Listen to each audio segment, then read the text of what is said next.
లోకంలో అనేక మంది ఎలా దేవుణ్ణి నమ్ముకుంటున్నారు, లోకంలో అనేక మంది క్రీస్తు ప్రభువుని ఎలా నమ్ముకుంటున్నారో చెప్తాను.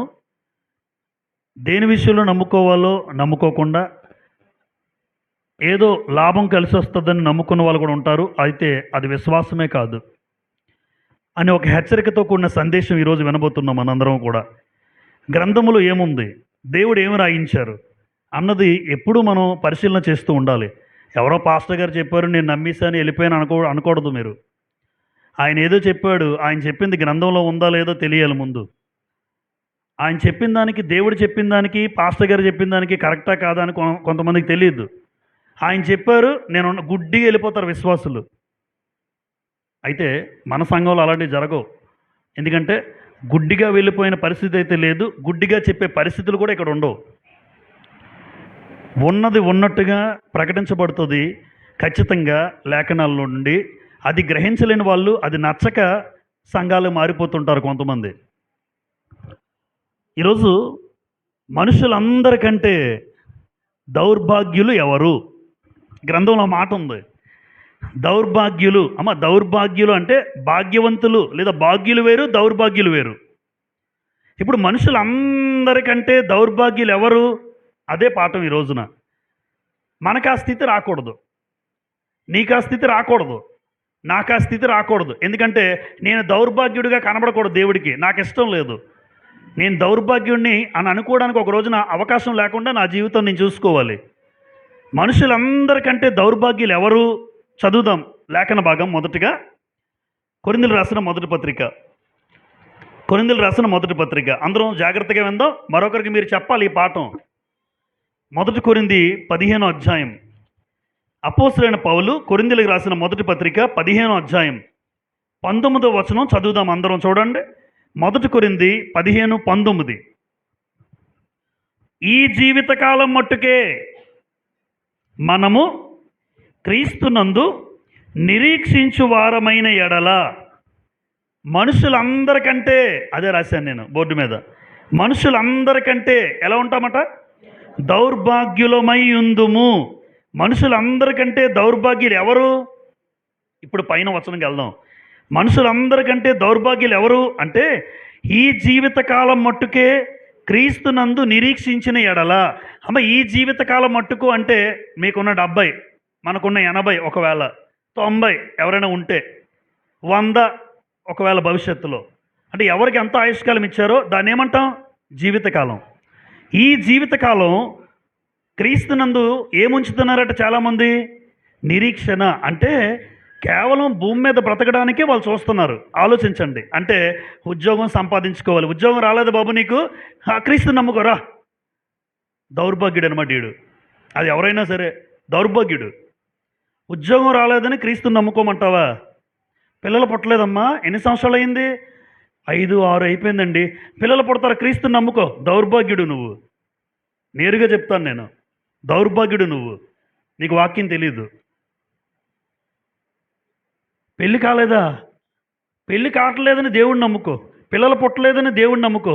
ఏం జబ్బు వచ్చిందమ్మా? ఎన్ని రోజుల నుంచి, ఎన్ని సంవత్సరాల నుంచి తగ్గలేదు? 10 ఏళ్ళు అయిపోతుందండి తగ్గడానికి. క్రీస్తుని నమ్ముకో, తగ్గిపోద్ది. దౌర్భాగ్యుడు నువ్వు. సేవకుడా, దౌర్భాగ్యుడు నువ్వు. ఆరోగ్యం కోసం, అనారోగ్యం కోసం, సంపదల కోసం, ఆస్తుల కోసం, అంతస్తుల కోసం, విలాసవంతమైన జీవితం కోసం, పిల్లలు పుట్టలేదనో, పెళ్లి కాలేదనో, ఉద్యోగం కోసం దేవుడిని నమ్ముకోవాలా? అంతకన్నా దౌర్భాగ్యం మరొకటి లేదనమాట. ఇప్పుడు మీకు అర్థమై ఉంటుంది క్లారిటీగా. అంతకన్నా దౌర్భాగ్యం మరొకటి లేదు. ఎందుకు క్రీస్తు ప్రభువుని నమ్ముకోవాలి? నరకాన్ని తప్పించుకోవాలి. భయంకరమైన పాతాళం ఉంది, ఆ పాతాళంలో నేను యాతన పడకూడదు. ఆ నరకానికి నేను వెళ్ళకూడదు. నిత్య జీవము దేవునితో ఉండడానికి వెళ్ళాలి. అందుకు నమ్ముకో దేవుణ్ణి. అలా చెప్పండి సువార్తలు. చాలామంది సువార్తలు చెప్తుంటారు, మీరు విన్నారో లేదో. సువార్త ఏంటమ్మా చెప్తున్నావు అని అడిగితే, దేవుణ్ణి నమ్ముకుంటే నీకు అంతా కలిసి వస్తుంది. నీకు కలిసి రాలేదు ముందు. కలిసి రాపోయినామా, కలిసి వచ్చినా, నీకు అన్నీ కలిగినా కలగకపోయినా, దేవుణ్ణి నమ్ముకుంటే అన్నీ కలుగుతాయని చెప్పకూడదు. చాలామంది అలా కూడా 7 వారాలు చేయండి రా. ఏంటి 7 వారాలు చేసేది? సార్థం. నిజమే మరి, 7 వారాలు చేస్తారా? పుట్టినా పుట్టకపోయినా, పెళ్ళి అవినా అవ్వకపోయినా, ఉద్యోగం వచ్చినా రాకపోయినా, ఆరోగ్యం ఇచ్చినా ఆరోగ్యం ఇవ్వకపోయినా, పాతాళంని తప్పించుకోవాలి, నరకాన్ని తప్పించుకోవడానికి నేను క్రీస్తు ప్రభువులో రక్షణ పొందాను. ఇది సువార్త. ఇది సువార్త. ఎవరైనా వీధి సువార్తలకు వెళ్ళినప్పుడు ఇలా చెప్పండి అమ్మా, సువార్త అంటే గ్రంథంలో చెప్పిన నిర్వచనం అదే, కానీ మనుషులు దాన్ని మార్చేశారు. మనుషులు బట్టి మారిపోతారు. ఆ వ్యక్తిలో వీక్నెస్ చూసుకుంటాను నేను. ఆ వ్యక్తిలో వీక్నెస్ చూసి ఈయన్ని మన సంఘానికి తీసుకురావాలంటే ఏం చెప్పాలి అని చూస్తాడు. వాళ్ళకి ఏదో వీక్నెస్ ఉంది తెలిసిపోద్ది. అలా జరుగుతుందంటే వాళ్ళు వచ్చేస్తారు. వాళ్ళకేముంది తెలియదండి. అంటే మనలో ఉన్న వీక్నెస్ ఏదో, మనలో ఉన్నటువంటి బలహీనతలు ఏంటో చూసుకొని ఆ వ్యక్తి ముందుకెళ్ళి సువార్త అంటాడు దాన్ని. అది సువార్త, దేవుడు అంగీకరించే సువార్త కాదు. అందుకే చాలామందికి వాక్యం తెలియక ఏదో మునిగేశారు. మునిగేసిన వాడు స్థిరంగా ఉన్నాడా? ఉండరు. చూడండి మీరు. ఎందుకు? చెప్పాల్సిన రీతిలో, చెప్పాల్సిన స్థాయిలో, చెప్పాల్సిన విధంగా వాక్యం చెప్పలేదు. అందుకే రక్షణ పొందిన వారు స్థిరంగా ఉండరు. వాళ్ళు ఏం చెప్పుంటారు? ఉద్యోగం వస్తుంది రా అని చెప్పుంటారు. ఉద్యోగం రాలేదు, ఇప్పుడు ఏం చేస్తారు చెప్పండి? అమ్మ ఏం చేస్తారు? సంఘానికి రాడు. మీరే అన్నారు కదా పాస్టర్ గారు ఉద్యోగం వస్తుందని. ఆహా, పిల్లలు పుడతారమ్మా నమ్ముకోండి అన్నారు. ఆడు రాడు నెక్స్ట్. ఎందుకంటే ఎక్కడ పుట్టారు పిల్లలు అంటే ఇదే అనమాట. ఇలా చెప్పారన్నమాట. ఇలా చెప్తే మనుషులందరికంటే దౌర్భాగ్యులు. అది నేనైనా సరే అలా చెప్పాను అనుకోండి వాక్యం, నేనైనా దౌర్భాగ్యుని అనుకుంటాను. నాకు సిగ్గేమీ లేదు పెద్ద. నేను వాక్యం ఇలా చెప్పాను అనుకోండి, అరే బాబు దేవుణ్ణి నమ్ముకోండి, పిల్లలు పుడతారు, ఆస్తులు వస్తాయి, అంతస్తులు వస్తాయి, ఆరోగ్యం వస్తుంది, అనారోగ్యమే ఉండదు, మీ జీవితాలు బాగుంటాయి, మీ మంచి జీవితం ఇస్తాడు అని చెప్పాను అనుకోండి, నా అంత దౌర్భాగ్యుడు మరొకడు ఉండడు. అంతే. దేవుణ్ణి నమ్ముకోండి, మీరు నిత్యము దేవుడితో ఉంటారు. మరణం తర్వాత మనకు జీవితం ఉంది. ఎల్లప్పుడూ సంతోషంగా, యాతన లేకుండా, వేదన లేకుండా చెప్పాడు కదా ఎవరు? లాజరు. లాజరు ఏ స్థలానికి వెళ్ళాడు? నెమ్మది కలిగిన స్థలానికి వెళ్ళాడు. అది చెప్తాను నేను. దేవుణ్ణి నమ్ముకోండి, మంచిగా జీవించండి, అక్కడికి వెళ్తారు. అలా చెప్తాం తప్ప దేవుణ్ణి నమ్ముకుంటే ఇలా కలిసి వస్తుందని చెప్పిన వాళ్ళు విన్నారా లేదా? మీలో చాలామంది విన్నారు. ఇప్పటికీ స్టిల్ ఇంకా చెప్తున్నారు ఇలాగా. స్వస్థత మహాసభలు అంటాడు. ఏం స్వస్థత ఇస్తావు బాబు నువ్వు? స్వస్థత మహాసభల పెడతారు బోర్డులు, స్వస్థత మహాసభలని. పాస్టర్ గారు చేతులేసి నూనెసి, స్వస్థత నువ్వు ఇస్తావు స్వస్థత? ఏం జరగవు. ఈరోజు స్వస్థత మహాసభలు లేవు, స్వస్థతలు లేవు. ఈ రోజున స్వస్థతలు లేవు. దేవుడు కనికరించి ఆరోగ్యం ఇస్తే ఇస్తాడు, లేకపోతే లేదు. అంతేగాని మన శరీరాన్ని బట్టి స్వస్థత కాదు. నీ ఆత్మకు జబ్బు ఉండకూడదు. ఎందుకంటే పరలోకం చేరేది శరీరమా ఆత్మ? ఆత్మకు జబ్బు ఉండకుండా చూసుకోవాలి. ఈ శరీరానికి జబ్బులు వస్తాయి, నాకైనా జబ్బు వస్తుంది, పోతుంది, పోకపోయినా పర్వాలేదు, ఆత్మ బాగుందా లేదో చూసుకుంటాను, ఆత్మీయ స్థితి బాగుందా లేదా అది కావాలండి. అందుకే ఎవరైతే ఈ జీవితకాలం మట్టుకే క్రీస్తుని నమ్ముకుంటారో, క్రీస్తుని నమ్ముకోండి మీకు కలిసి వస్తుందని ఎవరైనా చెప్పారు అనుకోండి, మీరు చెప్పండి, అరే బాబు ఆ మాట అంటే ఫీల్ అవుతారు కాబట్టి చెప్పలేం, కానీ చూపిస్తాం వచనాన్ని.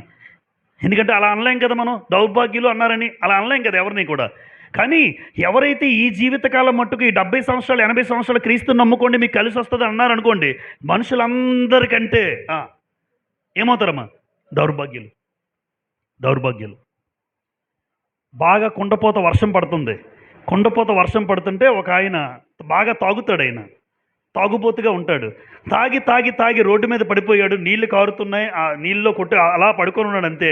చూసినటువంటి ఒకసారి నా చిన్నప్పుడు నేనేమనుకున్నానంటే, నాన్నతో కలిసి వెళ్తూ వర్షంలో పడిపోయాడు ఈయన. అప్పుడు అంటున్నాడు నాన్న, అటు తాగేసి పడిపోయాడు రా అన్నాడు. అప్పుడు ఒక మాట మా నాన్న నోటి వెంట విన్నాను, ఎంత దౌర్భాగ్యం, ఆయన తాగుతాడు. చెప్తున్నాం, ఆయన తాగుతాడు ఆ రోజున పరిస్థితిలో. అంటే రోడ్డు మీద పడిపోయి అంత దౌర్భాగ్యుడురా అని ఒక మాట అన్నాడు ఆయన. నేనేమంటానంటే, వర్షంలో తాగి పడిపోయిన అతనికంటే, వర్షంలో తాగి పడిపోయిన ఆ వ్యక్తిని దౌర్భాగ్యుడు అంటున్నారు ఈ రోజున. ఆయనకంటే దౌర్భాగ్యుడు ఎవరో తెలుసా? క్రీస్తులో ఉంటే ఇలా ఉంటుందని చెప్పేవాడు. ఆ తాగుబోతు పడిపోయినటువంటి ఆయనకంటే నువ్వు దౌర్భాగ్యుడివి. అది దేవుడి ఉద్దేశం. అందుకే మనుషులందరికంటే దౌర్భాగ్యులై ఉందురు అన్నాడు. చూసారా ఎంతమంది మనుషులు ఉన్నారో అంతకన్నా దౌర్భాగ్యం మనకు రాకూడదు. ఆమె ఎప్పుడు సువార్త చేసినా క్రీస్తు ప్రభు మన కోసం చనిపోయాడు, ప్రాణం పెట్టాడు. ఆయన నమ్ముకుంటే మన పాప క్షమాపణ కలుగుతుంది. ఖచ్చితంగా పరలోకం అనేది ఉంది. అది నమ్మితే నమ్మాడు, లేకపోతే లేదు, అంతే. మనం చెప్పామా లేదన్నది కావాలంతే. కానీ చెప్పింది సరైన సరళిలో సరైన మార్గంలో చెప్పకపోతే అది సత్యమైన వాక్యమే కాదు. అలా మనం సువార్త చెప్పకూడదు. అందుకే పిల్లలు కూడా బాప్టిజం క్లాసులు ఎప్పుడైనా మీరు వినండి, ఎవరైనా వింటే తెలుస్తుంది.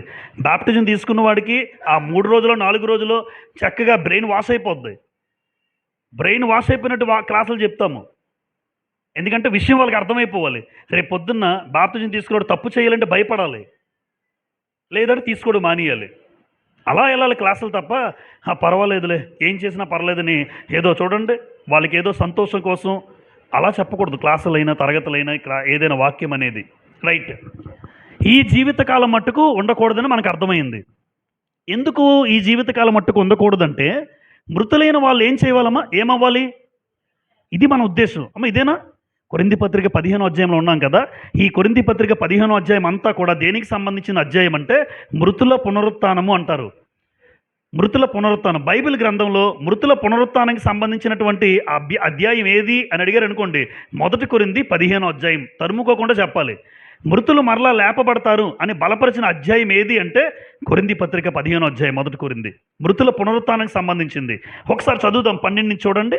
12 నుంచి 15, 12 చదువుతాను.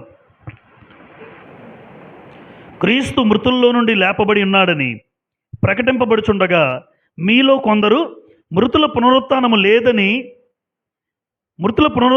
లేని ఎడల క్రీస్తు కూడా క్షమించండి మృతుల పునరుత్థానము లేదని ఎట్లు చెప్పుచున్నారు? మృతుల పునరుత్థానము లేదని ఎట్లు చెప్పుచున్నారు? మృతుల పునరుత్థానము లేని ఎడల క్రీస్తు కూడా లేపబడి ఉండలేదు. అంతే కదమ్మా, క్రీస్తు కూడా లేపబడి ఉండలేదు. ఒకవేళ పునరుత్థానమే లేదని ఎవరైనా అన్నారనుకోండి, చచ్చిపోయినాడు ఎవరండి లేస్తారన్నాడు అనుకోండి, క్రీస్తు లేచాడు కదా, చరిత్రలో ఉంది కదా. మనకన్నా ముందు వాళ్ళు చూసారా చూడలేదా? చూశారు. మనం చూడకపోవచ్చు, కానీ అది జరిగింది అన్నది వాస్తవం. 14 మరియు క్రీస్తు లేపబడి ఉండని ఎడల మేము చేయి ప్రకటన వ్యర్థమే, మీ విశ్వాసము వ్యర్థమే. దేవుడు క్రీస్తును లేపినని ఆయనను గూర్చి మేము సాక్ష్యము చెప్పి ఉన్నాము కదా. మృతులు లేపబడని ఎడల దేవుడు ఆయనను లేపలేదు గనుక మేమును దేవుని విషయమే అబద్ధపు సాక్షులుగా అగపడుచున్నాము. మృతులు లేపబడని ఎడల క్రీస్తు కూడా లేపబడలేదు. క్రీస్తు లేపబడని ఎడల మీ విశ్వాసము వ్యర్థమే. అంటే క్రీస్తు ప్రభు ఎలాగైతే లేపబడ్డాడో ఒక రోజున మనం కూడా లేపబడతాము. దీన్ని ఏమంటారు? ఇది నిరీక్షణ. క్రీస్తు లేచాడు గనుక, దేవుడు క్రీస్తు ప్రభువును లేపాడు గనుక నన్ను కూడా ఒకరోజు మరణిస్తే లేపుతాడు. ఇది నిరీక్షణ. అంతేగాని జీవితకాలం మట్టుకు మన నిరీక్షణ మాత్రం భూ సంబంధమైన వాటి మీద ఉండకూడదు. దయచేసి చెప్తున్నాను కదా. ఉద్యోగం, పెళ్ళి, పిల్లలు ఇవన్నీ పక్కన పెట్టండి. భూ సంబంధమైన వాటి గురించి ఎవరైనా చెప్పే అంతకన్నా దౌర్భాగ్య సంఘాలు మరొకటి లేవు. ఇలాంటి ఎన్ని సంఘాలు ఉన్నాయి మీరే చూసుకోండి ఒకసారి. మీకు తెలుసు, నాకన్నా బాగా అనుభవం కలిగిన వాళ్ళు మీలో ఉంటారు. సంఘాలు చాలా విషయాలు, సంఘాలు మీకు తెలిసిన సంఘాలు ఉంటాయి చాలా. ఇలాంటి భయంకరమైనటువంటి దౌర్భాగ్యపు సంఘాలు చాలా ఉన్నాయి లోకంలో.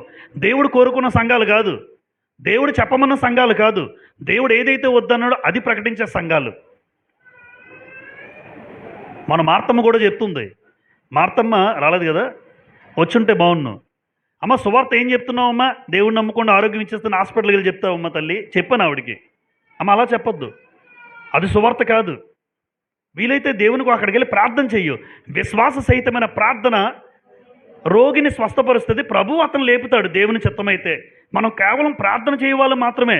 అంతేగాని నువ్వే వెళ్ళి వాగ్దానాలు చేసేసి నీ తగ్గిపోద్దు, లేచిపోతావు రేపు పొద్దున ఉదయాన్ని అంటావా? అది సువార్త కాదు తల్లి. చెప్పాను, మార్చుకుందో లేదో మనకు తెలియదు. అది సువార్త కాదు, దేవుడు అది అంగీకరించడు. ఆరోగ్యం ఇస్తే అనారోగ్యం వచ్చిన పరిస్థితుల్లో ఎట్టి పరిస్థితుల్లో మనమైతే చెప్పకూడదని బలంగా చెప్తున్నాను నేను. ఎందుకంటే అది గ్రంథం సపోర్ట్ చేయదు, గ్రంథంలో అలా చెప్పలేదు సువార్తదని. కొరింథీ పత్రిక 15వ అధ్యాయం. సువార్త అంటే చూడండి ఒకసారి 3వ వచనం. 3వ వచనం.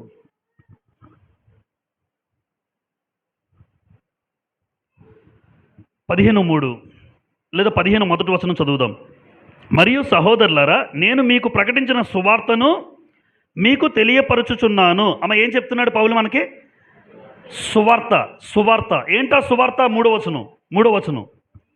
నాకు ఇయ్యబడిన ఉపదేశమును మొదట మీకు అప్పగించితిని. అదేమనగా లేఖనముల ప్రకారము క్రీస్తు మన పాపం నిమిత్తము మృతి పొందెను, చనిపోయాడు. తర్వాత సమాధి చేయబడెను, లేఖనముల ప్రకారము 3వ దినమున లేపబడెను. ఇది సువార్త. ఇదే సువార్త. ఇంతకు మించిన సువార్త మరొకటి లేదు గ్రంథంలో. అందుకే ఎవరైనా ఎప్పుడైనా సువార్త పరిచర్యకి ఎప్పుడైనా బయటికి వెళ్ళారనుకోండి, మీలో ఎవరైనా వెళ్ళొచ్చు, విశ్వాసులు ఎవరైనా చేస్తాం కనుక ఎప్పుడైనా మరి సువార్తకి వెళ్ళేటప్పుడు ఎలా ఉండాలంటే, క్రీస్తు మరణించాడని చెప్పండి మన కోసం, క్రీస్తు సమాధి చేశారని చెప్పండి, సమాధి చేయబడిన క్రీస్తు లేపబడ్డాడని చెప్పండి. ఇది దేవుడు సంతోషపడతాడు. నేను ఏదైతే కోరుకున్నానో ఆ సువార్త బాగా చేసావు నువ్వు. అంతేగాని ఎక్కడికైనా వెళ్ళి భౌతికంగా వాళ్ళకి లాభం వచ్చేవి చెప్పకండి. ఉద్యోగం, పెళ్ళి, పిల్లలు ఏమి చెప్పకండి. ఆరోగ్యం, వాళ్ళు వస్తారో వచ్చినా రాకపోయినా చెప్పాల్సింది మాత్రం ఇదే పద్ధతి, ఇదే కరెక్ట్, ఇది మాత్రం వాస్తవం. చూసారా సువార్త పౌలు గారు ఏమన్నారంటే, చనిపోయాడు, సమాధి చేయబడ్డాడు, తిరిగి లేపబడ్డాడు, ఇది సువార్త. నాకు తెలిసిన సువార్త మీకు చెప్తున్నాను అన్నాడు. మనం పౌలు కంటే గొప్ప వాళ్ళమో చెప్పండి మీరు ఎవరైనా. పోనీ లోకంలో ఎవరైనా సేవకులు పౌలు కంటే గొప్పడా? ఎవరూ లేరు. అపోస్తలుడైన పౌలుని మించిన సేవకుడు మరొకడు లేడు భూమి మీద. ఆయన కంటే గొప్పడువా నువ్వు? సువార్తను మార్చి చెప్తుంటాడు ఈయన. ఇక్కడ ఉన్నటువంటి వ్యక్తులు ఆయన దేవుని దగ్గర నుంచి పొందుకున్న సువార్త మనకు నేర్పించాడు, మనం అలాగే చెప్పాలి. అందుకే ఇక్కడ రాశాను, క్రీస్తు ప్రభుని ఎందుకు నమ్ముకున్నావు? నేను పునరుత్థానము చెందాలి, నేను లేపబడాలని నమ్ముకున్నాను, తిరిగి లేపబడాలి. అంతేగాని సువార్త ఎప్పుడు మార్చకూడదు. ఇది సువార్త. మరణం, సమాధి, లేపబడ్డాడు. మరణం, సమాధి, లేపబడ్డాడు. ఈ మూడు విషయాలు కలుపుకుని కొన్ని మాటలు చెప్పు కావాలంటే. మన పాపాల కోసం చనిపోయాడు, ఎంత భయంకరమైన కలవరలో శిక్ష అనుభవించాడు, ఆఖరి రక్తబొట్టు వరకు కూడా ఆయన మనం కాపాడబడాలని అది చెప్పు, పర్వాలేదు. ఏది చెప్పినా ఈ చుట్టూ తిరగాలమ్మా, ఈ మూడు చుట్టూ తిరగాలి, ఏది నువ్వు వాక్యం చెప్పినా. అంతేగాని అంతకు మించి ఇలా వెళ్ళిందనుకోండి, ఇలా వెళ్తే అసలు సువార్తే కాదు, దేవుడు సంతోషపడ్డు, దేవుడు అంగీకరించడు. ఒకవేళ మీరు ఇలా సువార్త చెప్పారనుకోండి, ఎక్కువ కాలం క్రీస్తులో నిలబడ్డు, ఇది గ్యారంటీ. ఇలా మీరు సువార్త చెప్తే ఎక్కువ కాలం నిలబడ్డు. ఎందుకంటే అది ఒకవేళ తన జీవితంలో జరగలేదనుకోండి, సంఘమే మానేస్తాడు ఇలా చెప్తే. ఎందుకంటే జరగలేదు కాబట్టి అబద్ధం అనమాట, క్రీస్తే అబద్ధం అనమాట, క్రీస్తు నమ్ముకోవడమే అబద్ధం అనమాట. అంటే ఎంత పాడు చేశానో చూడండి నేను. క్రీస్తు ప్రభు రేపు పొద్దున అడగడు, నువ్వు ఇలా చెప్పావు కదా సువార్త, అసలు సంఘానికి రాకుండా పోయాడు అంటే నీకు మరింత కఠినమైన శిక్ష ఉంటుంది. సేవకుడా, నీకు మరింత కఠినమైన శిక్ష ఉంటుంది.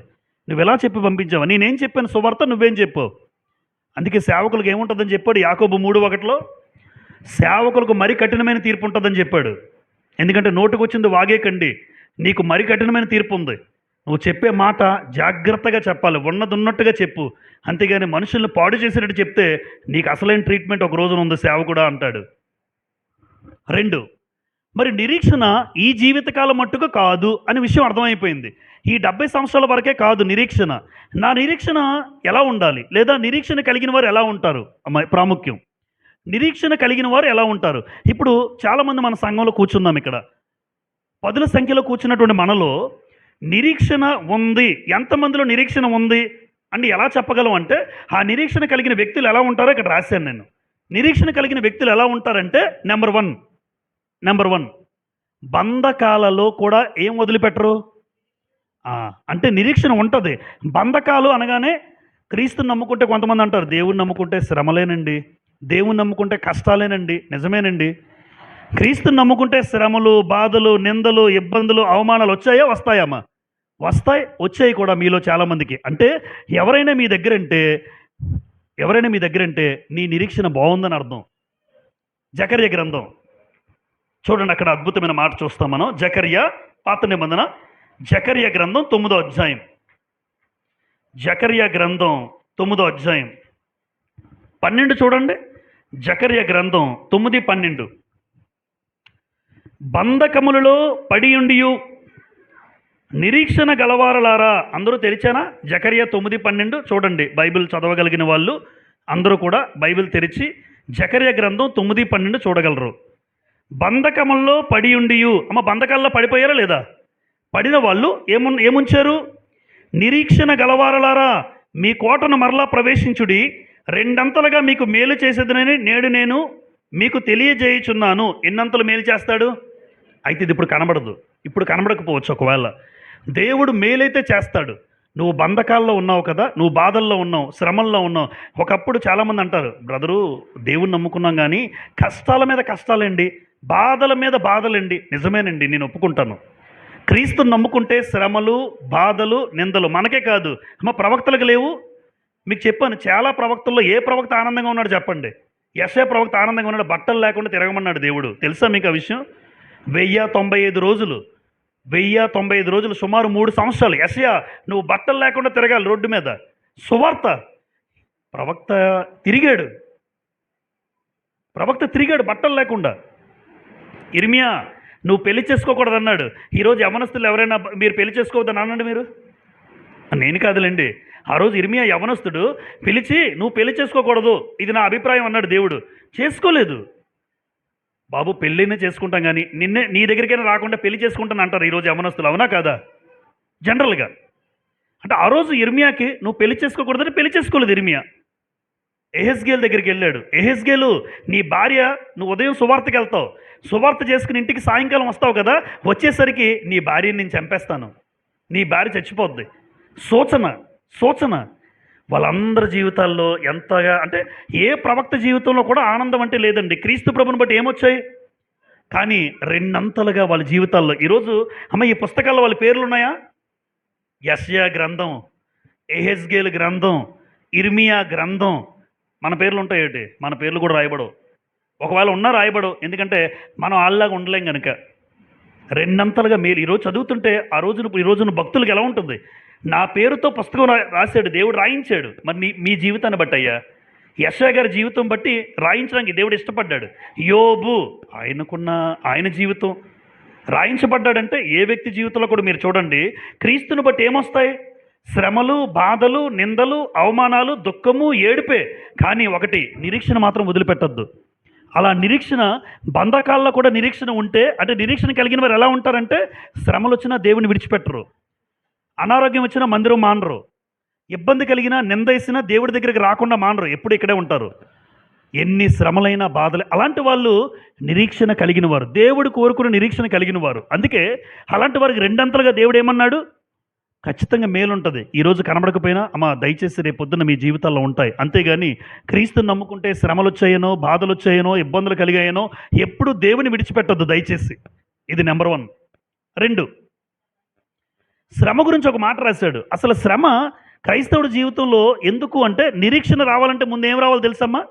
శ్రమ రావాలట. ఇప్పుడు నాలో నిరీక్షణ ఏర్పడాలంటే నాకంటూ కొన్ని శ్రమలు ఉండాలి.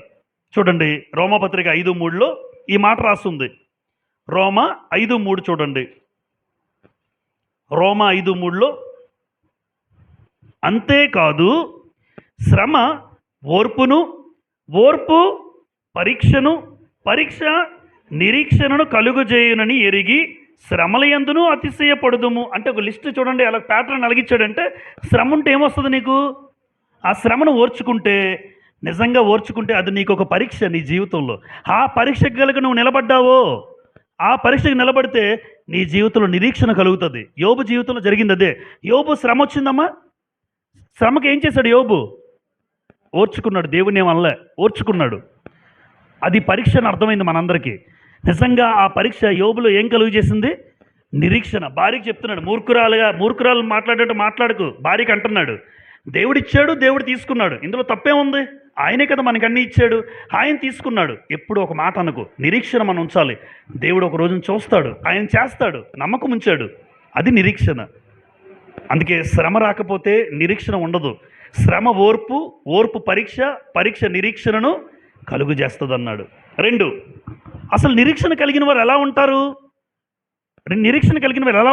తీతుకు రాసిన పత్రిక 2వ అధ్యాయం. తీతుకు రాసిన పత్రిక 2వ అధ్యాయం 13 చూడండి ఒకసారి. 13 తీతుకు రాసిన పత్రిక 2:13. 2 అంటే 12 నుంచి చదువుతానమ్మా. 12:13. మనము భక్తిహీనతను, ఇహలోక సంబంధమైన దురాశలను విసర్జించి శుభప్రదమైన నిరీక్షణ నిమిత్తము. అమ్మ ఏ నిరీక్షణ ఇది? శుభప్రదమైన. ఏంటి శుభప్రదమైన నిరీక్షణ? ఏదో శుభకార్యంలాగా చెప్పారు. శుభకార్యం జరిగితే మంచి కదా, సంతోషం. అంటే ఈ నిరీక్షణ ఎలాంటిదని చెప్తున్నాడు? శుభప్రదమైన నిరీక్షణ. ఈ నిరీక్షణ కలిగిన వారు ఎలా ఉంటారంటే, వాళ్ళు ఏముండదు, భక్తిహీనతను, ఇహలోక సంబంధమైన దురాశలు ఏం చేస్తారట? విసర్జిస్తారు. అది నిరీక్షణ కలిగిన వారు ఇలా ఉంటారు. అంటే నిరీక్షణ కలిగిన వాళ్ళు భక్తిహీనత ఉండదు, వాళ్ళు భక్తిగా జీవిస్తారు. వాళ్ళందరూ కూడా చూడండి, నిరీక్షణ కలిగిన వాడు, దేవుని మీద నమ్మకం పెట్టుకున్నవాడు భక్తితో ఉంటాడు. అపోస్తలుడైన పౌలు ఎక్కడ కూడా తన జీవితంలో ఎన్ని శ్రమలైనా, దెబ్బలు తిన్నాడమ్మా, కొట్టారు, ఈడ్చిపెట్టు లాగేశారు, ఎంత భయంకరమైన హింస పడ్డాడు, తిండి లేని పరిస్థితులు ఏర్పడ్డాయి, ఆకలి దప్పులు ఉన్నాయి, దిగంబరత్వం ఉంది, ఎన్నో రోజులు ఉపవాసాలు ఉన్నాడు, ఎన్నో ఇబ్బందులు పడ్డాడు, అయినా సరే దేవుని వదలలేదు. ఏంటండి పౌలు గారు, 2 కొరింథీ పత్రిక 11వ అధ్యాయం అంతా మీ శ్రమలే కదా చూసాం మనం. 2 కొరింథీ 11వ అధ్యాయం అంతా పౌలు పడిన శ్రమలే. ఏంటి ఇన్ని శ్రమలైనా మీరు ఎందుకు మీ భక్తిని వదలలేదు అంటే, భక్తి కలిగి ఉంటే నాకు ఒక నిరీక్షణ ఉంది. అంటే నిరీక్షణ కలిగిన వాడు భక్తి జీవితం కలిగి ఉంటాడు, అంతేగాని భక్తిహీనుడిగా మిగలడు, భక్తి లేనోడుగా తిరగడు, ఒక భక్తిపరుడుగా ఉంటాడు. భక్తిపరుడుగా ఉన్నవాడికి నిరీక్షణ ఉన్నట్టు దేవుడు అర్థం చేసుకుంటాడు. భక్తి లేకపోతే ఏం రాదు, నిరీక్షణ రాదు. భక్తిని బట్టి నిరీక్షణ. యోబు తన జీవితంలో మళ్ళా సాక్షి ఏంటమ్మా, ఆయన దేవుని యందు భయభక్తులు కలిగి చెడుతనమును అంటే భక్తిపరుడు. ఆ భక్తిపరుడు కనుక ఆయనకంటే ఒక నిరీక్షణ ఉంది, దేవుడు ఒక రోజున నా జీవితాన్ని లేవనెత్తుతాడు. ఈరోజు నా పరిస్థితి, నా ఆరోగ్యం పోయింది, నా పిల్లలు చనిపోయారు అయ్యుండొచ్చు, ఆస్తి పోయి ఉండొచ్చు, కానీ రెండంతలుగా దేవుడు మేలు చేసే ఒక రోజు ఉంది. రెండంతల ఆశీర్వాదం దేవుడు ఒక రోజున ఇస్తాడు. ఇచ్చాడా? ఆయన భూమి మీద ఉన్నప్పుడే పొందుకున్నాడు. ఈరోజు మనకి ఇచ్చినా ఇవ్వకపోయినా కొత్త నిబంధన ప్రకారం నేనేమంటానంటే, ఖచ్చితంగా నీ జీవితంలో భక్తిహీనత ఎప్పుడు ఉండకూడదు, భక్తిపరుడుగా ఉండాలి దేవుడికి. అమ్మ, భక్తిహీనత ప్రమాదకరమేనా?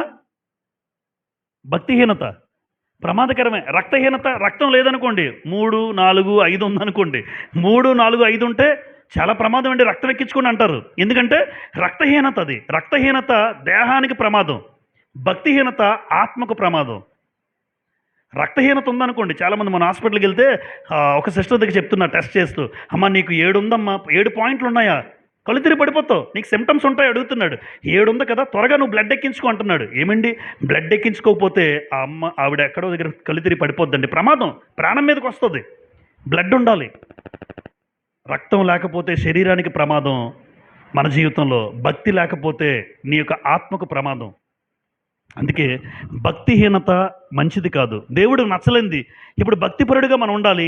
ఇహలోక సంబంధమైన దురాశలు ఏం చేద్దాం, విసర్జించాలి. కొలస్సీ పత్రిక 3:1, కొలస్సీ 3:1, కొలస్సీ 3:1, మీరు క్రీస్తుతో కూడా లేపబడిన వారైతే పైనున్న వాటినే వెదకుడి, అక్కడ క్రీస్తు దేవుని కుడిపార్శ్వమున కూర్చుండి ఉన్నాడు. 2, పైనున్న వాటి మీదనే గాని భూ సంబంధమైన వాటి మీద మనస్సు పెట్టుకొనకుడి. ఇది నిరీక్షణ. అంటే క్రీస్తులో ఉన్నవాడు ఏం చేయాలమ్మా, పైనున్న వాటినే ఎతకండి అన్నాడు. భూ సంబంధమైన వాటి మీద ఏం పెట్టుకోవద్దు, మనసు పెట్టుకోవద్దు. అందుకే అన్నాను, ఉద్యోగం రాకపోయినా బతకట్లేదమ్మా చాలామంది. ఉద్యోగం వస్తేనే బతుకుతారా? ఉద్యోగం రాకపోయినా పర్లేదు, అంతకన్నా బాగా బతికిన వాళ్ళు ఉన్నారు. ఉద్యోగంతో సంబంధం లేదు. అంటే భూ సంబంధమైన వాటి మీద మనసు పెట్టుకోవద్దు అన్నాడు. దీని మీద మనసు కాదు నీ జీవితం. క్రీస్తుతో నువ్వు లేపబడాలి. ఒక రోజున క్రీస్తుతో నువ్వు లేపబడాలంటే ఈ భూ సంబంధమైన వాటి మీద ఎప్పుడూ మనసు పెట్టుకోవద్దు. పైనున్న వాటిని వెతకండి అన్నాడు. పైన ఏముంది, పరలోకం ఉంది, అక్కడికి పరదేశం ఉంది, అక్కడికి నువ్వు వెళ్ళాలి. నేను లేపబడాలంటే పైనున్న వాటినే వెతకండి తప్ప ఈ భూ సంబంధమైన వాటి మీద వెతకద్దు. ఆస్తులు, సంపాదన, అంతస్తులు వెనకేసుకోవాలి. 4 ఒక ఆవిడ మా ఇంటికి వచ్చింది. అరే మేనల్లుడు, నేను మా అత్త అవుతుంది, బాప్ప, 4 రాళ్ళు వెనకేసుకోవాలరా. ఏ రాళ్ళు? 4 రాళ్ళు వెనకేసుకోవాలట. ఉన్నది చాలులే, దేవుని సంపాదించుకున్నామన్న ఆలోచనతో 4 రాళ్ళు వెనకేసుకుపోయినా పర్లేదు, దేవుడు నడిపిస్తూ ఉంటాడు. ఆ సమయానికి అవసరమైన దేవుడు ఇస్తున్నాడు, చాలు. నాకు ఏది అవసరమో దేవుడు ముందే తెలుసుకొని మనకి ఇస్తున్నప్పుడు మనం 4 రాళ్ళు వెనకేసుకోవాలని చెప్తుంది ఆవిడ. ఆవిడ పెద్ద తరహాగా ఒక మంచి ఆలోచనతో లోక సంబంధంగా చెప్తుంది ఆవిడ. దేవుడు చూసుకుంటాడులే అత్త, భూ సంబంధమైన వాటి మీద మనసు అవసరం లేదు మనకి. ఉన్నంతలో ఒకరికి పెట్టే స్తోమత దేవుడు ఇచ్చాడు, చాలు. నేను తింటూ ఒకరికి పెట్టే స్తోమత ఇచ్చాడు, అంతకన్నా సంతోషం ఏముందో చెప్పండి. 4 రాళ్ళు వెనకేసుకుని ఎక్కడికి వెళ్తావు బాబు, అది వదిలేసి వెళ్ళిపోవాలి. రేపు పొద్దున్న చనిపోతే ఆ 4 రాళ్ళు ఎవడో తినేస్తాడు. ఆ 4 రాళ్ళు, ఆ 4 రాళ్ళు ఏదో ఒక 2 రాళ్ళు ఇచ్చి 2 రాళ్ళు ఉంచుకుంటాను నేను, అది మంచిది కదా. 2 రాళ్ళు ఉంచి నాకు, నా భార్య, నా పిల్లలకి సరిపోతుంది. ఆ 2 రాళ్ళు ఎదుటివాడికి ఇస్తే అక్కడ ఒక రాజ్యం ఉంది, దానికి అవకాశం ఉంది. అది తెలియదు కదా లోకస్తులకి. ఎప్పుడు వెనకాతలు వేసేసుకో, ఇదే జీవితం, అది భూసమ్మ. అందుకే దేవుడు ఏమన్నాడంటే, నేను లేపబడాలి ఒక రోజున. అలా 4 రాళ్ళు వెనకాత వేసుకుంటే ఏమవుతుంది చెప్పనా, నేను లేపబడను, నన్ను లేపడు. అదే 4 రాళ్ళు నేను కొంచెం ఉంచుకొని ఆ 2 రాళ్ళు ఎవరికైనా ఇచ్చాననుకోండి, నన్ను లేపుతాడు దేవుడు. అది నిరీక్షణ, నన్ను లేపుతాడు ఒక రోజున. క్రీస్తుతో లేపబడాలంటే భూ సంబంధమైన వాటి మీద మనసు పెట్టొద్దన్నాడు. నెంబర్ 3, క్రీస్తు ప్రభువు పవిత్రుడిగా ఉన్నట్టు నీవు కూడా ఎలా ఉండాలి పవిత్రతను? అంటే నిరీక్షణ కలిగిన వారు ఎలా ఉంటారు చూస్తున్నాం. నిరీక్షణ కలిగిన వాడు ఎలా ఉంటాడంటే యోహాన్ రాసిన మొదటి పత్రిక 3వ అధ్యాయం. యోహాన్ రాసిన మొదటి పత్రిక 3వ అధ్యాయం 3వ వచనం. 3వ అధ్యాయం 3వ వచనం చూడండి. యోహాన్ రాసిన మొదటి పత్రిక 3:3. ఆయన యందు ఈ నిరీక్షణ పెట్టుకొనిన ప్రతివాడు, చూడండి అమ్మా, నిరీక్షణ పెట్టుకున్న ప్రతివాడును ఆయన పవిత్రుడై ఉన్నట్టుగా తన్ను పవిత్రునిగా చేసుకొనును. చాలా ప్రాముఖ్యమైందమ్మా. పరిశుద్ధత లేకుండా, పవిత్రత లేకుండా నీకు నిరీక్షణ ఉంది అంటే అది అబద్ధం. అంటే నిరీక్షణ కలిగిన వాడు ఎలా ఉంటాడు? ప్రభువునందు నిరీక్షణ ఇచ్చిన వాడు ఎలా ఉంటాడంటే, ప్రభు ఎలాగైతే పవిత్రతను కాపాడుకున్నాడో, పరిశుద్ధుడిగా ఉన్నాడో, నేను కూడా ఈ భూమి మీద ఏం కాపాడుకోవాలి? ఎప్పుడు జాగ్రత్త. పవిత్రత లేకపోతే నీకు నిరీక్షణ లేదు. అంటే నిరీక్షణ కలిగిన వారు ఎలా ఉంటారు భూమి మీద అంటే, బంధకాలు కష్టాలు వచ్చినా నిలబడతాడు, బాధలు కలిగిన దేవుని కోసం ఉంటాడు, దేవుణ్ణి ఎప్పుడు విడిచిపెట్టడు, భక్తిహీనత లేకుండా ఒక భక్తిపరుడుగా జీవిస్తాడు, ఈ లోక సంబంధమైన వాటి మీద, భూ సంబంధమైన వాటి మీద మనసు పెట్టుకోడు. 3, పవిత్రంగా ఉంటాడు. ఎందుకంటే ఆయన పవిత్రుడు, నేను కూడా భూమి మీద ఎలా ఉండాలి? పవిత్రంగా ఉంటాడు. ఇవి గనక లేకపోతే నీకు నాకు నిరీక్షణ అనేది లేదు. ఇది ముమ్మాటికి నిజం. నిరీక్షణ కలిగిన వారు ఎలా ఉంటారు? ఒకసారి మనం ఎలా ఉన్నామో చెక్ చేసుకుందాం. కష్టాల్లో కూడా దేవుని విడిచిపెట్టకుండా ఉన్నావా? భక్తితో బ్రతుకుతున్నావా? పవిత్రతను కాపాడుకున్నావా? ఇవి లేకపోతే నిరీక్షణ లేనట్టు. నెంబర్ 3, అసలు నిరీక్షణ ఎలా ఉంటుంది చూడండి. నిరీక్షణ ఎటువంటిది? ఈ నిరీక్షణ ఎటువంటిదో ఒకసారి పేతురు రాసిన మొదటి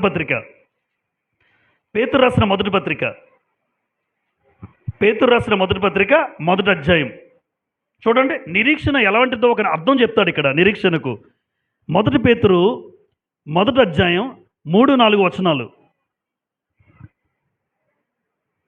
మన ప్రభువగు యేసుక్రీస్తు తండ్రి అయిన దేవుడు స్తుతింపబడునుగాక.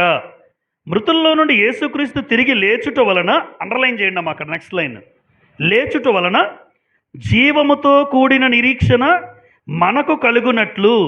జీవముతో కూడిన నిరీక్షణ మనకు కలిగినట్లు. ఆ నిరీక్షణ అంటే ఏంటి? 3 విషయాలు. అనగా అక్షయమైనదియు, నిర్మలమైనదియు, వాడబారనిది అనే స్వాస్యము మనకు కలిగినట్లు ఆయన తన విశేష కనికరము చొప్పున మనలను మరలా జన్మింపజేసెను. 5వ వచనం.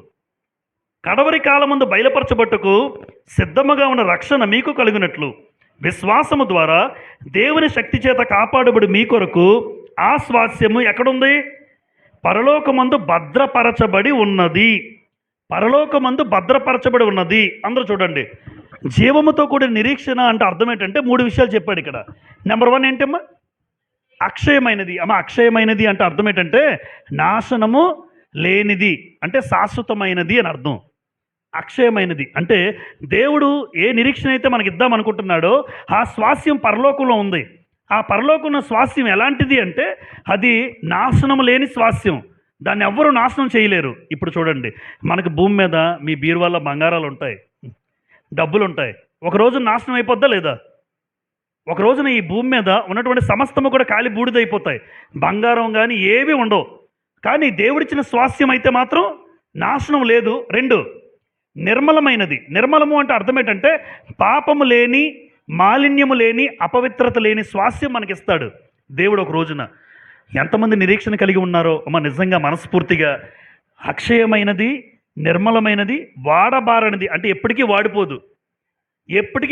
పువ్వులు ఏమవుతాయి? ఉదయం పెట్టుకుంటారు, సాయంత్రం ఏమవుద్ది? వాడిపోతాయి. అంటే వాడిపోయింది ఈ లోకంలో ఉండొచ్చేమో, కానీ ఏదైనా దేవుడిచ్చిన స్వాస్యం ఒక రోజు ఉందో చూసారా, పరలోకంలో ఇచ్చేది అది ఎప్పటికీ వాడిపోదు. అంటే సౌందర్యము లేదా ఒక విలువ ఎప్పుడూ తగ్గదు. ఆ స్వాస్యం యొక్క విలువ ఎప్పుడూ తగ్గదు. కాబట్టి దాన్ని ఏమన్నాడంటే జీవముతో కూడిన నిరీక్షణ. ఆ నిరీక్షణ అర్థం ఏంటంటే అక్షయమైనది, నిర్మలమైనది, అది ఎప్పుడు వాడిపోదు. 2, నిరీక్షణ ఎటువంటిది అంటే హెబ్రీయులకు రాసిన పత్రిక 6వ అధ్యాయం. నిరీక్షణ ఎటువంటిది? హెబ్రీయులకు రాసిన పత్రిక 6వ అధ్యాయం. హెబ్రీ 6:19 చూడండి. హెబ్రీ 6:19. నిరీక్షణ ఎటువంటిది అంటే హెబ్రీ 6:19, ఈ నిరీక్షణ నిశ్చలమును స్థిరమునై మన ఆత్మకు లంగరు వలె నుండి తెరలోపల ప్రవేశించుచున్నది. ఆత్మకు ఎలా ఉందటం ఇది? లంగరు. అమ్మ, లంగర్ అన్న మాట విన్నారా ఎప్పుడైనా? మనకి ఈ ఫిషింగ్ హార్బర్స్కి వెళ్ళినప్పుడు లంగర్ లేసి ఆ షిప్పులను ఆపుతుంటారు. అంటే లంగర్ వేసాడంటే భూమిలోకి, ఇసుకలోకి ఆ లంగర్ దిగిపోద్ది. దిగిపోతే ఓడ స్థిరంగా ఆగుతుంది. ఓడను ఆపాలంటే ఏమేయాలి?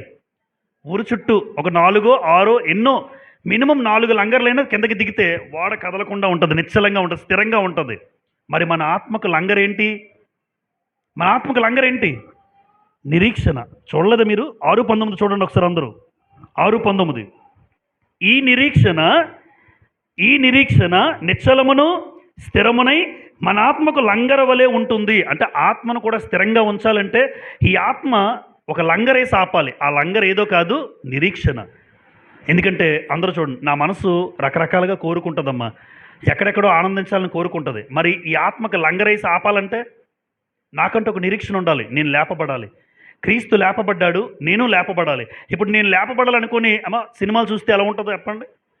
నేనే సినిమాలు చూసుకుంటూ రకరకాల ఇష్టానుసారంగా బ్రతుకుతూ ఉంటే, వ్యభిచారం చేస్తూ లోక సంబంధమైన జీవితాలు కోరుకుంటూ నేను జీవించాను అనుకోండి, నాకంటూ ఒక నిరీక్షణ ఉంటుందో చెప్పండి? నీ ఆత్మకు లంగర్లా ఆపుతుంటుంది. ఏది పడితే చూడనవ్వదు, ఏది పడితే ఏ స్థలాలకు పడితే ఆ స్థలాలకు వెళ్ళకూడదు. ఎందుకు అంటే ఆత్మకు లంగరగా స్థిరత్వాన్ని ఇచ్చేది నిరీక్షణ. ఏంటి నిరీక్షణ? ప్రభువు లేచాడు, నేను లేస్తాను. ప్రభువుని దేవుడు లేపాడు, నేను చనిపోయినా నన్ను కూడా లేపుతాడు. ఇది నిరీక్షణ. ఈ నిరీక్షణ ఆత్మకు లంగర్ లాంటిది, నీ ఆత్మకు లంగర్ లాంటిది. కాబట్టి లంగర్ లేకుండా ఏ వాడని ఎవరో ఆపలేరు. వాడ ఆపాలన్నా నావికుడు ఏం చేస్తాడంటే ఆ లంగర్ లేస్తాడు. లంగర్ వేస్తే కానీ ఆ భూమిలోకి చాలా లోతుగా దిగబడిపోతాయి, ఇసుకలోకి, సముద్రంలో. వాడ స్థిరంగా ఉంటుంది, కదలకుండా. నీ ఆత్మీయ జీవితం స్థిరంగా ఉండాలంటే మనందరికీ కూడా నిరీక్షణ అనేది చాలా ప్రాముఖ్యం. ఏంటా నిరీక్షణ? ఎవరైనా అడిగితే ఒకటే చెప్పండి, ప్రభు లేచాడు, నేను లేపబడతాను. ఇది నిరీక్షణ.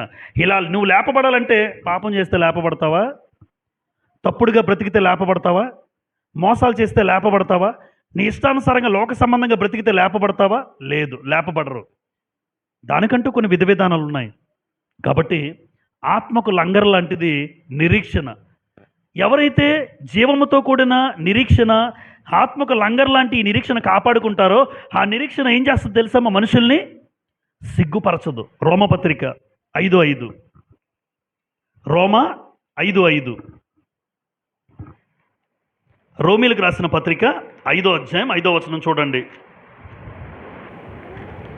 రోమా 5:5లో, ఎందుకనగా ఈ నిరీక్షణ మనలను సిగ్గుపరచదు. ఎంత శ్రేష్టమైన మాట అండి! నిరీక్షణ ఏం చేయదు క్రైస్తవుడికి? సిగ్గుపరచదంటే అర్థం ఏంటో తెలుసమ్మా? తలదించుకునే స్థితి దేవుడు నీకు నాకు రానివ్వడు. నేను ఒక రోజున తలదించుకునే పరిస్థితి దేవుడు నాకు రానివ్వడు. ఎందుకు అంత బలంగా నువ్వు చెప్పగలుగుతున్నావు అంటే నిరీక్షణతోనే బ్రతుకుతున్నా ఈ భూమి మీద. అంతే కదమ్మా? అందరూ మీకు చెప్తారు వచ్చి, అక్కడికి వెళ్దాం ఇక్కడికి వెళ్దాం అంటే మీరు వెళ్ళరు. ఎందుకు? మీకంటే ఒక నిరీక్షణ ఉంది. ఎందుకంటే మీలా మేము చేయలేమండి, మీలా మేము బ్రతకలేమండి, మీలా మేము ఎక్కడ పడితే అక్కడ రాలేము, ఏది పడితే చేయలేము. కారణం ఒకటే, వాళ్ళకి మనకున్న వ్యత్యాసం నిరీక్షణ. మీరు చనిపోతే లేస్తారని గ్యారంటీ మీకు లేదు. మేము చనిపోతే లేస్తామని మా ప్రభువు నిరూపించి చూపించాడు. మా ప్రభువు మాకంటూ ఒక నిరీక్షణ ఉంచి వెళ్ళిపోయాడు. ప్రభువుని లేపిన దేవుడు నిన్ను లేపడు, ప్రభువుని లేపిన దేవుడు నన్ను లేపడు. అదే నిరీక్షణ. ఆ నిరీక్షణ నన్ను సిగ్గుపరచదు. ఒక రోజున అయ్యా నేను ఇలా బతికాను అని దేవుడు ఒక రోజు, ఇలా బతికాను నాకేమిచ్చావయ్యా అనడానికి అవకాశం లేదు. నువ్వు బతికి చూపించు, నిన్ను తల ఎత్తుకుని వాడిగా చేస్తాడు. తల ఎత్తుకుని వాడిగా చేస్తాడు. మన దేవుడు తల దించుకునేటట్లు చేయడు. మనల్ని సిగ్గుపరచబడే పరిస్థితి ఎవరికీ రాదు. ఒకవేళ నిజంగా నిరీక్షణతో నువ్వు ఉంటేనే చెప్తున్నాను మరలా, నిరీక్షణగా నీకు లేకపోతే నేనేం చేయలేను. నిజంగా మనకంటూ ఒక నిరీక్షణ ఉండి బతికితే దేవుడు ఎవరిని కూడా సిగ్గుపరచడు. ఈ నిరీక్షణ ఎవరు తలదించుకునే పరిస్థితి దేవుడు రానివ్వడు. తల ఎత్తుకునేటట్లు చేస్తాడు దేవుడు. చివరిగా నిరీక్షణ ఒక వ్యక్తిలో ఎలా కలుగుతుంది తెలియాలి. ఒక వ్యక్తిలోకి నిరీక్షణ, ఇప్పుడు నాకు నిరీక్షణ రావాలండి, నిరీక్షణ రావాలంటే ఎలా? ఇప్పుడు పాఠం అంతా నిరీక్షణ నిరీక్షణ నిరీక్షణ అని చెప్పుకున్నాం. నిరీక్షణ ఈరోజు నేటి దినాన్ని ఎలా ఉంచుతున్నారు అన్నాను. నిరీక్షణ కలిగిన వారు ఎలా ఉంటారు, నిరీక్షణ ఎటువంటిదో చెప్పుకున్నాం. మరి ఈ నిరీక్షణ, ఇంత గొప్ప నిరీక్షణ నాలోకి రావాలంటే నేనేం చేయాలి చదువుదాం. నిరీక్షణ ఎలా కలుగుతుందంటే రోమపత్రిక 15వ అధ్యాయం. రోమ ఈ నిరీక్షణ ఎలా కలుగుతుందో చూసి మనం ముగించుకుందాం. రోమ 15వ అధ్యాయం 4వ వచనం. రోమ 15:4. ఏలయనగా ఓర్పు వలనను లేఖనముల వలని ఆదరణ వలనను మనకు నిరీక్షణ కలుగుటకై. అమ్మ, లేఖనాల వలన ఏం కలుగుతుంది అంటే దేవుని వాక్యం వల్ల ఏం కలుగుతుంది మనకి? ఇది ఎంతగా మీరు చదువుతారో మీ నిరీక్షణ అభివృద్ధి చెందుతూ ఉంటుంది. మీరు దేవుని మాటలకి ఎంతగా దూరం అవుతారో నిరీక్షణ ఉండదు మీకు. నిజం. దేవుని మాటలు ఎంతగా మీరు చదువుతూ ఉంటారో అప్పుడు నిజమేరా, దేవుడు ఖచ్చితంగా చెప్పాడు, రాయించాడు, చాలామంది భక్తులు ఉన్నారు, నాకు కూడా జరుగుతుంది అని మీకు అనిపిస్తుంది. అదే దేవుని వాక్యం మీరు చదవకపోయినా లేదా దేవుని మాటలు మీరు వినకపోయినా నిరీక్షణ మనకేం కలుగుతుందా? కలగదు. ఎంతగా మీరు దేవుని వాక్యం వినడానికి ఇష్టపడతారో, ఎంతగా మీరు ఇంటి దగ్గర దేవుని వాక్యం తెరుస్తూ చదువుతూ ఉంటారో మన నిరీక్షణ అంతకంతకు బలపడుతుంది, బలంగా ఉంటుంది. అందుకే నిరీక్షణ ఎలా కలుగుతుంది అంటే లేఖనాల వలన కలుగుతుంది.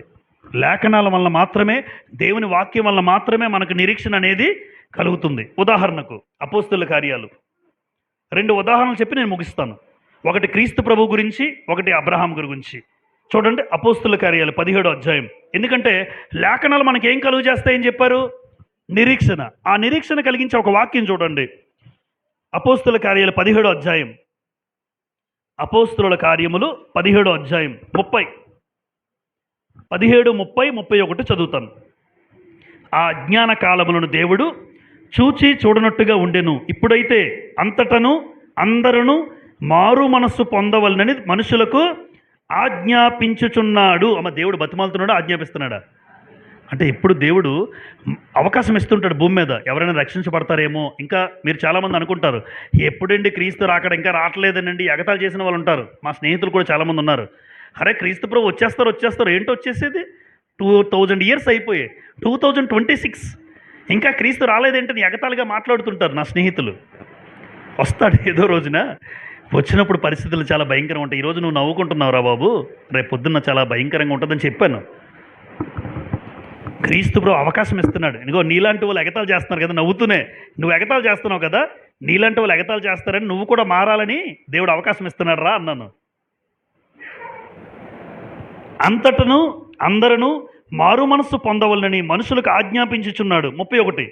ఎందుకనగా ఇంపార్టెంట్ 31, తాను నియమించిన మనుషుని చేత నీతిని అనుసరించి భూలోకమునకు తీర్పు తీర్చబోయేడు ఒక దినమును నిర్ణయించి ఉన్నాడు. అంటే భూలోకానికి ఒక రోజున ఏముందమ్మా? తీర్పు ఉంది. ఆ తీర్పు ఎవరు తీర్పుస్తారంటే యేసు ప్రభు. ఒక మనుషుని నియమించాడు. ఆ మనుషుడు ఎవరో కాదు, ఎవరు?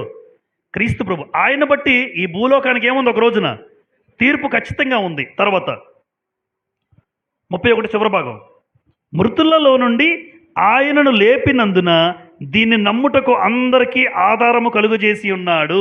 అంతే కదమ్మా. మృతుల్లో నుండి యేసుప్రభుని దేవుడు లేపాడు కనుక మీరేమనుకుంటున్నారు ఇక్కడ? అందుకే దేవుడిని నమ్ముకున్నాం. లేదంటే నేను కూడా నమ్ముకోను దేవుడిని. నిజం. ఎందుకు దేవుడిని నమ్ముకున్నారు అంటే యేసుప్రభుని లేపిన దేవుడు నన్ను కూడా లేపుతాడు, అందుకోసం దేవుడిని నమ్ముకున్నాను. యేసుప్రభు దేవుని దగ్గరికి వెళ్ళాడు, దేవునితో ఉంటున్నాడు. ఆయన ఒకరోజు నేను కూడా దేవునితో ఉంటాను అన్న ఉద్దేశంతోనే దేవుడిని నమ్ముకున్నాను. పరలోకం వెళ్ళాలన్న ఉద్దేశంతోనే దేవుడిని నమ్ముకున్నాను. ఆ పరలోకమే లేదంటే, చచ్చిపోయిన తర్వాత మరొక జీవితమే లేదంటే నేను కూడా లోకంలో అందరిలాగే తిరుగుతాను. ఆదివారం కదా ఈ రోజున, హ్యాపీగా అందరిలాగే ఉంటాను బయట. కానీ మనకంటూ ఒక నిరీక్షణ, చనిపోయిన తర్వాత క్రీస్తు ప్రభు ఎలాగైతే లేచాడో నిన్ను లేపుతాడు, నీ జీవితం కూడా ఒక అద్భుతమైన జీవితం ఇస్తాడు. అది క్రైస్తవులందరికీ ఒక బలమైన నిరీక్షణ. అబ్రహాం గారి జీవితం చదివి ముగించుకుందాం. రోమపత్రిక 4వ అధ్యాయం. రోమ 4వ అధ్యాయం. రోమిలకు రాసిన పత్రిక 4వ అధ్యాయం. అందరూ చూడండి చివరి వచనం 4:18. రోమ 4:18. కొంచెం పైనుంచి చదువుతాను. రోమ 4:18. నిన్ను అనేక జనములకు తండ్రినిగా నియమించితిని. మీకు అర్థమైపోయి ఉంటుంది ఎవరి గురించో. అనేక జనములకు తండ్రిగా అంటే ఎవరమ్మా అని వ్రాయబడి ఉన్నది. 18.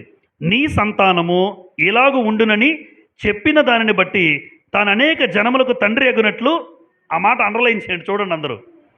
నిరీక్షణకు ఆధారము లేనప్పుడు అతడు నిరీక్షణ కలిగి నమ్మెను.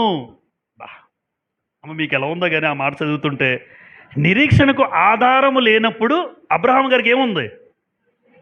ఈరోజు గ్రంథం ఉన్నా నాకు నమ్మకం లేదు. మీరు అలా ఆ ఉద్దేశంతో నవ్వాను నేను. అబ్రహాం గారి గ్రంథం ఉందా? అబ్రహాం గారి చేతిలో గ్రంథం ఉందా? లేదే. పితరుల కాలం అయినా అబ్రహాం గారి చేతిలో ఎంత తెరిచి బైబిల్ ఎంత అర్థవంతంగా ఈ రోజున్న పరిస్థితులు ఆ రోజు లేవు. అంటే అబ్రహాం గారి జీవితం ఎందుకు దేవుడు గొప్పగా ఇచ్చాడంటే, నిరీక్షణకు ఆధారం లేనప్పుడే అబ్రహాం నిరీక్షణ కలిగి నమ్మాడట. ఈరోజు నిరీక్షణకు ఆధారం ఉంది. ప్రభువు లేచాడని మనకు తెలుసు. ఆ ప్రభువు లేచాడని సంగతి అబ్రహాం గారికి తెలుసా? అబ్రహాం గారికి ప్రభువుకి కొన్ని వందల సంవత్సరాలు తేడా కదా. అబ్రహాం ఎప్పుడో పితల కాలం, తర్వాత ఎప్పుడో యేసు ప్రభు తర్వాత ఎప్పుడో వచ్చారు. కానీ అబ్రహాం నమ్ముకుంది ఒకటే, నిరీక్షణకు ఆధారం లేనప్పుడు నిరీక్షణ కలిగి నమ్మాడట. ఎంతగా నిజంగా చేతులు పెట్టి దండం పెట్టాలి ఆయన్ని. అబ్రహాం గారికి దండం పెట్టాలి. అసలు అవకాశం లేనప్పుడు ఎలా ఉన్నావయ్యా? ఎలా నమ్మావు నువ్వు? ఈరోజు గ్రంథం నా చేతిలో ఉన్నా నాకు నమ్మకం కలగట్లేదు పరలోకం ఉందంటే. గ్రంథం నా చేతిలో ఉంది. ఎంత గొప్పగా వాక్యం చదివినా ఆయనంతటి నిరీక్షణ మనకు లేదు. అందుకే అబ్రహాం విశ్వాసులకు తండ్రి అయ్యాడు. మనం విశ్వాసులుగా మిగిలిపోయాం. ఇదే నా స్థాయి, ఇంతే ఇలాగే ఉండాలి. నా స్థాయి ఇదే, నా స్థాయి ఇదే. ఎందుకంటే ఆయనంత విశ్వాసం స్థాయి నాకు లేదు, నాకు రాదు. అందుకే ఆయన అంత ఉన్నతమైన స్థాయిలో దేవుడు ఉంచాడు. ఎందుకంటే అసలు నిరీక్షణే లేదు. ఏం కలుగుతుందో అబ్రహాంకి తెలియదు. అయినా సరే దేవుడు చెప్పాడు, దేవుడు చేస్తాడు. దేవుడు పిల్లల్ని ఇస్తానన్నాడా? ఇస్తాడంతే. 25 సంవత్సరాలు, 30 సంవత్సరాలు, 50 సంవత్సరాలు ఇస్తాడంతే. అది నమ్మాడు. అబ్రహాం యొక్క విశ్వాసం చూడండి. బాబు నువ్వు లేచి దూరంగా వెళ్తావా? వెళ్ళిపోయాడు. ఎందుకు వెళ్ళాలి? ఎక్కడికి వెళ్ళాలి? అక్కడ పరిస్థితులు ఏంటి? ఒక్క ప్రశ్న దేవుడిని వేయలే. అందుకే దేవుడు ఇష్టపడ్డాడు. అరే వెళ్ళిపోమంటే వెళ్ళిపోతున్నాడు, వచ్చేయమంటే వచ్చేస్తున్నాడు. ఆ తల్లిదండ్రుల మీద వదిలేయమంటే వదిలేశాడు, బంధువులను వదిలేశాడు, నీ ప్రాంతాన్ని వదిలేయమంటే వదిలేశాడు. అలాంటి వ్యక్తికి దేవుడు ఏం చేయడు చెప్పండి? అన్నీ వదులుకున్న నీకు నేనున్నాను అన్నాడు. అన్నీ వదిలేసుకున్నావు, అయినా సరే నీకు నేనున్నాను. ఒక స్థాయిలో నిలబెట్టాడు అబ్రహాం గారిని. ఒకటే కారణం, అబ్రహాం గారు ఆ స్థాయిలో ఉండడానికి కారణం ఏంటంటే అసలు నిరీక్షణకు ఆధారం లేదు. మనకు ఉందా లేదా? ఇప్పుడు మనకుంది. ఎందుకు? మనం క్రీస్తు ప్రభు చనిపోయిన తర్వాత పుట్టాం. అబ్రహాం గారు క్రీస్తు ప్రభు చనిపోక ముందు పుట్టాడు. ఆయనకి ప్రభు గురించి లేదు, తెలీదు. మనకు అన్నీ తెలుసు. సిలువేశారు, భయంకరంగా చంపేశారు, ఎన్నో విషయాలతో మనం నేర్చుకున్నాం. నిజంగా ప్రభు చనిపోయాడని విషయం తెలిసినా చాలామందికి నిరీక్షణ లేదు ఈ రోజున. కానీ ఏమీ లేనప్పుడే నిరీక్షణ కలిగి నమ్మాడే. అందుకే దేవుడు అబ్రహాంని ఇష్టపడ్డాడండి. ఈరోజు నేటి దినాన నీ నిరీక్షణ ఎలా ఉంది అని అడుగుతున్నాడు మనందరినీ. ఒకసారి ప్రశ్నించుకుందాం మనందరం. నీ జీవితకాలం మట్టుకే క్రీస్తునందు ఎప్పుడూ నిరీక్షణ ఉంచకండి దయచేసి. ఉద్యోగం వస్తుందని ఎవరైనా చెప్పకండి. ఎప్పుడు మీరు చెప్పకండి, ఎవరు చెప్పినా మీరు నమ్మకండి. పిల్లలు పుడతారండి, అక్కడికి వెళ్ళండి, ఆ సంఘానికి వెళ్ళండి, ఆ నీళ్ళు తాగండి, ఈ తాగండి. దౌర్భాగ్యులరా బాబు మీరు అంటాను నేనైతే. ఎదురున్నా పర్లేదు ఎవరైనా. మీరు మీకంటే అంత దౌర్భాగ్యులు మరొకరు ఉండరు. ఇదే నువ్వు చెప్తున్న సువార్త సంఘాల్లో. ఆస్తులు, అంతస్తులు, ఆరోగ్యం, అనారోగ్యం. అందుకే ఎప్పుడు అనారోగ్యం దగ్గరికి వెళ్ళినా బ్రదర్ నేను ఒకటే చెప్తాను, ప్రార్థన చేస్తాను, దేవుడి చిత్తమండి. అది రేపు పొద్దున్న నాకు వచ్చినా అంతే. అంతేగాని రోగం వచ్చేసింది, అనారోగ్యం కలిగిపోయింది, ఎవరైనా అంతే. దేవుడు స్వస్థపరచాలి, అది దేవుడి చిత్తం. అది ఉందన్నంత మాత్రాన నా నిరీక్షణ మారిపోకూడదు. దేవుడి మీద ఒకే ఉద్దేశం ఉండాలి. ఇక్కడ చచ్చిపోయినా రేపు పొద్దున్న లేపుతాడు. రోగంతో చచ్చిపోయినా రేపు పొద్దున్న లేపుతాడు దేవుడు, గ్యారంటీ. ఎందుకంటే మీరు ఉంచిన నిరీక్షణ గొప్పది. కాబట్టి ఎప్పుడు నేటి దినాన ఈ నిరీక్షణ ఎలా కొంతమంది ఉంచుతున్నారు, మీరు అలా ఉంచకండి దయచేసి. ఎలా వద్దు మన నిరీక్షణ. నేను మరలా చనిపోతే లేపబడాలి, అది నా నిరీక్షణ కావాలి. నిరీక్షణ కలిగిన వారు ఎలా ఉంటారో మీకు చెప్పాను. కష్టాలైనా దేవుణ్ణి విడిచిపెట్టద్దు, బిడ్డలు లేకపోయినా దేవుణ్ణి విడిచిపెట్టద్దు. అన్న విడిచిపెట్టిందమ్మా? లేదే, అందరూ గొడ్రాళ్ళుగా పిలువబడ్డారు, ఎవ్వరూ దేవుని విడిచిపెట్టలే. ఇంకో విషయం చెప్పమంటారా? జకర్యా, ఎలిజబెత్ వృద్ధాప్యంలో కూడా దేవుని మందిరంలో ఏం చేస్తున్నాడు తెలుసా? ఎలిజబెత్ సేవ చేస్తున్నాడట. ఏమనుకుంటాడు? నాలంటాడు అనుకోండి, చెప్తున్నాను. పిల్లలు సేవ చేసిన పిల్లలు ఇవ్వలేదని సంఘం మానేసి వెళ్ళిపోతాను నేను. బ్రదర్ మీరు ఎవరైనా నడిపించుకోండి, నాకెందుకండి? ఎంత పరిచయం చేస్తే నాకేడు దేవుడు పిల్లలు ఇవ్వలేదు అనుకుంటారు ఎవరైనా. జకర్యా అనుకోలేదు. పిల్లలు ఇచ్చినా ఇవ్వకపోయినా, ఆస్తులున్నా ఉండకపోయినా, ఆరోగ్యం ఇచ్చినా ఇవ్వకపోయినా, సేవ దేవుని పట్ల ఉండడమే. బంధకాల్లో ఉన్న వాళ్ళు కూడా నిరీక్షణ. ఒకరోజు నువ్వు రెండంతలుగా మేలు చూస్తావు, ఈరోజు కనబడదు, ఒకరోజు చూస్తావు. భక్తిహీనత వదిలిపెడదాం. భక్తిపరులుగా జీవిద్దాం. అలాగే క్రీస్తు పవిత్రుడు, నేను పవిత్రంగా ఉండాలి. అది నిరీక్షణ. ఆ నిరీక్షణ ఎటువంటిదో మీకు చెప్పాను. నిరీక్షణ ఎలా కలుగుతుందో మీకు చెప్పాను. కాబట్టి మనుషులందరికంటే దౌర్భాగ్యులుగా మనం ఉండకూడదు. లోకంలో ఎవరెవరినా తిడుతుంటారు. కొన్నిసార్లు మాటల్లో కూడా, అరే నీ అంత దౌర్భాగ్యుడు మరొకడు లేడు అనేస్తుంటారు కొంతమంది. నీ అంత దౌర్భాగ్యుడు మరొకడు లేడు అంటారు. కానీ దేవుడు ఏమంటాడు తెలుసా? ఎలా గనుక బ్రతికితే నీకన్నా దౌర్భాగ్యం ఉంది, అతను నీకన్నా బెటర్ అంటాడు. నీకన్నా వాడే బెటరు. మనుషులందరికంటే దౌర్భాగ్యులు ఎవరంటే, ఈ జీవితకాలం మట్టుకి ఈ 70 సంవత్సరాలు 80 సంవత్సరాలు మాత్రం బతికితే చాలు, తర్వాత జీవితం అవసరం లేదు అనుకున్న వాళ్ళ గురించి చెప్పాను. ఇప్పుడు తర్వాత ఏమైతే అవనే, ఈ 70-80 బతికేసానా లేదా, అది దౌర్భాగ్యం. తర్వాత అసలు జీవితం ఉంది. ఆ జీవితం కోసం నేను లేపబడాలని విశ్వాసంతో నిరీక్షణ కలిగి బ్రతుకుదాం. అందరికీ ప్రభుపేట వందనాలు చెల్లిస్తూ ఈ మాటలు ముగిస్తూ ఉన్నాను.